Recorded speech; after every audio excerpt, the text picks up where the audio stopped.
স্বার্থ, অবস্থান, অর্থ সব কিছু বিশেষ বিবেচনা করে বিশ্লেষণ করে আপনার সাথে অনেকে সুসম্পর্ক বজায় রেখেছে। তারা চিন্তা করে তাদের কোনো কাজে আপনি আসবেন কি না, তারা চিন্তা করে আপনার মাধ্যমে তাদের বেনিফিট হবে কি না।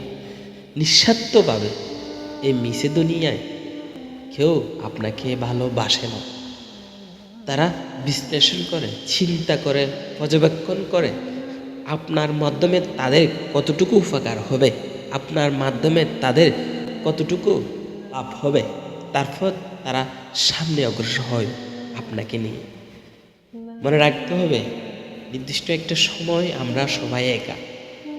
এই আমাদের একাকিত্বটা যদি আমরা সবসময় মনে রাখতে পারি, আমরা যদি একাকিত্বটাকে সবসময় বুকে লালন করতে পারি, আমাদের একাকিত্বটাকে যদি আমরা শক্তি হিসেবে সঞ্চয় করতে পারি, একদিন আমাদের সফলতা সুনিশ্চিত।